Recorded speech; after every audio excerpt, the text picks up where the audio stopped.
नमस्कार साथियों, कैसे हैं आप सब। हम आपके लिए आज एक बहुत बढ़िया न्यूज़ लेकर आए हैं जो बांग्लादेश से संबंधित है। देखिए, जो वहाँ के जो अंतरिम नेता हैं, जो यूनुस है वहाँ पे अंतरिम नेता, उन्होंने कहा है कि वो बांग्लादेश जो है भारत से शेख हसीना के प्रत्यार्पण की मांग करेगा।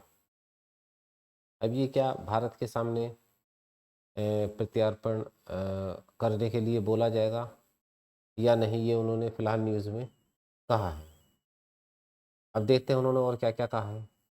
उन्होंने कहा है कि यूनुस ने हसीना और अन्य लोगों को जो विद्रोह के दौरान जो मौतों के लिए मुकदमा चलाने का वादा भी किया है, जिसके कारण उनके 15 साल के शासन को समाप्त कर दिया। जो शेख हसीना का 15 साल का शासन था, उनको समाप्त कर दिया है।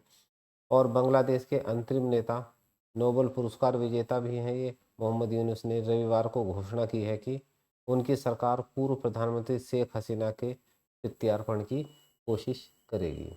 अब फिर कोशिश ही कर सकते हैं वो, तो बाकी तो पूरा डिसीजन तो गवर्नमेंट को लेना है कि क्या होगा। जिस देश से वो प्रत्यार्पण की कोशिश करेंगे, उन देश से उनके राष्ट्रपति के कितने अच्छे संबंध हैं, ये उसके ऊपर डिपेंड करेगा। और उन्होंने कहा कि उनकी सरकार पूर्व प्रधानमंत्री शेख हसीना के प्रत्यार्पण की कोशिश तो करेगी, जो कि अगस्त में बड़े पैमाने पर विद्रोह हुआ था और विद्रोह से भागने के बाद भारत में निर्वासन में है।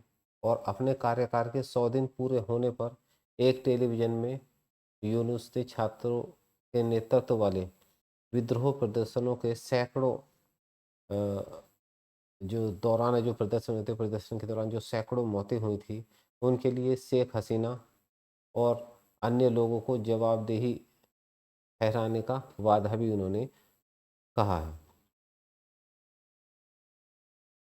जिसने उनके 15 साल के शासन को समाप्त किया। और यूनुस ने कहा कि हम भारत से गिरी हुई तानाशाही, जो तानाशाह है हमारे, शेख हसीना की वापसी की मांग करेंगे।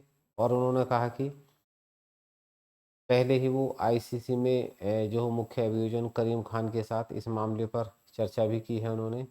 और यूनुस ने 8 अगस्त को पदभार संभाला और हसीना के बांग्लादेश से भागने के 3 दिन के बाद ही उन्होंने कहा कि उनकी सरकार हसीना के प्रशासन के तहत मानवाधिकारों के उल्लंघन की जांच करेगी, जिसमें कथित जबरन गायब होने के मामले भी शामिल हैं।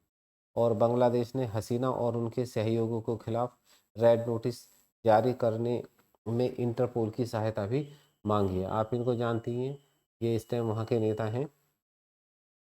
तो अंतरिम नेता ने नए चुनाव कराने से पहले सुधारों पर जोर दिया। भाई, इन्होंने सुधारों पर तो जोर दिया है, क्योंकि इस टाइम ये बन चुके हैं, वहाँ पे नेता बन चुके हैं, सारी बागडोर यही संभाल रहे हैं। लेकिन इन्होंने केवल जो है जोर दिया है, हालांकि इन्होंने कोई समय सीमा नहीं बताई है।